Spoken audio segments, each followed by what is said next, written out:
Herkese merhaba, kanalıma hoş geldiniz. Yepyeni bir projeyle karşınızdayım. Geçen yıl çalışmış olduğum böyle motifli harika bir salaş hırka vardı. Pinterest hırkası. Pinterest'te çok meşhur bir hırkaydı. O hırkayı çok beğeniyorum. Çok severek kullanıyorum günlük hayatta. Şimdi bu hırkaların bu şekilde süveterleri de çok moda. Yelekleri, süveter diyorum. Bu şekilde yelekleri de çok moda. Ben de o hırkadan kalan bu ipleri değerlendirmek istedim hem de bir siyah renkle bunları patlatıp böyle güzel bir yelek yapmak istedim ve bence sonuç harika oldu. Ben çok beğendim. Şuna bakar mısınız? Çok tatlı, ciciş bir yelek oldu. Şöyle bakın, yapımı çok basit, çok zevkli ve hemen de biten bir proje. Bu şekilde farklı ip kombinasyonları bir araya geldiği zaman şahane bir duruş elde ediyoruz. Efendim anneciğim.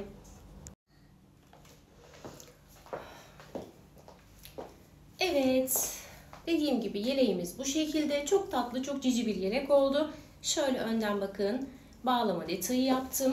Bunu isterseniz bu şekilde de kullanabilirsiniz. Bu şekilde de gayet güzel duruyor.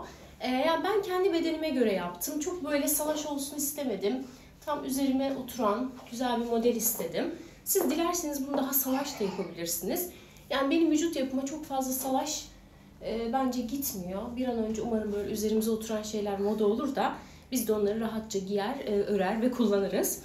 Evet, bu şekilde şöyle dediğim gibi bağcıklar yaptım. Ve gayet güzel oldu. Şimdi süveterin ölçülerini ve detaylarını sizinle paylaşacağım. O zaman videoya geçmeden önce lütfen kanalıma abone olup beni takip etmeyi unutmayın. Harika projeler sırada. Onları da kaçırmak istemiyorsanız abone olduktan sonra zile basmayı ve yeni videolarımdan haberdar olmayı unutmayın.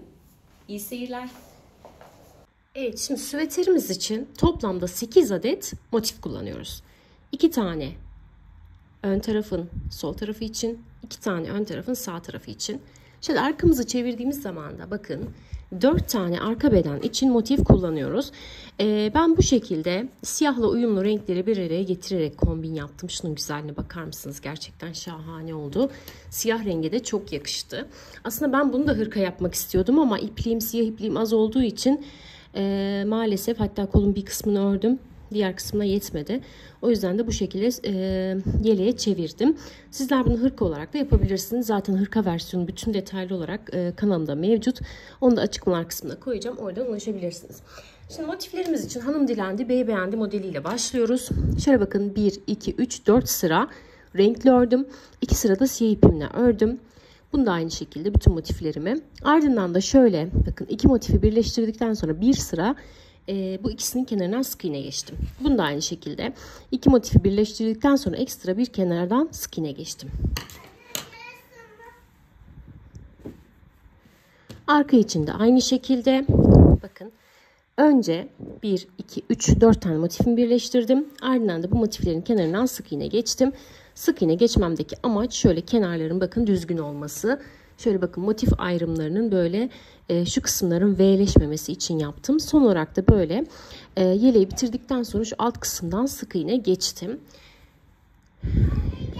Tamam canım, geliyorum. Ne yaptın?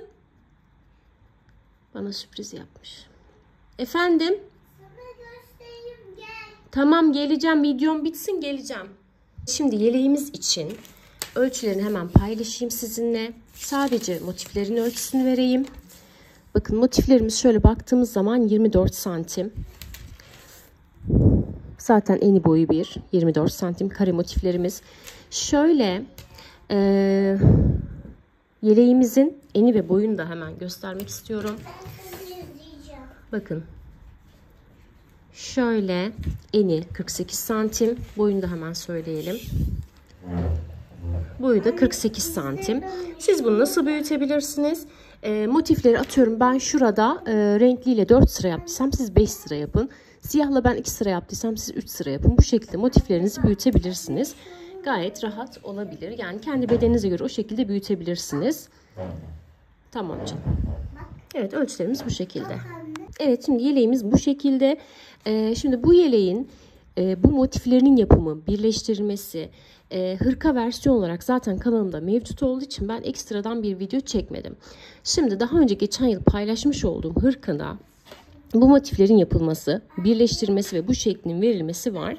Bunun ondan tek farkı kol kısımlarının olmaması ve bir tık daha bunu tok örmem. Diğerini biraz daha elimi gevşek tutup esnek örmüştüm. Bunu bir tık daha tok ördüm. 6 milim tığ ile ördüm. Tamam annem, benim yüzümden batmıştır. 6 milim tığ ile ördüm ama elimi daha sıkı tuttum. Normal tuttum. Diğerini daha gevşek tutmuştum. Daha salaş bir yapı elde etmek için. Eroş, beğendin mi? Beğendim ama yaptığımı hemen. Bak bayağı. Beğendin, güzel mi? Beğendim ama yaptığımı hemen bakmaya. Yaptığına bakmanı. Tamam anneciğim, bakacağım şimdi. Her videonun linkini açıklamalar kısmına ekleyeceğim. Koyunu buradan geç. Evet. O videoda bütün detaylar mevcut. Yine sormak istediğiniz bir şey olursa yorumlar kısmına ekleyebilirsiniz. Buraya kadar beni izlediyseniz lütfen kanalıma abone olup beni takip etmeyi ve bundan sonraki videolarım için zile tıklamayı unutmayın. Farklı bir projede görüşmek dileğiyle. Hoşça kalın.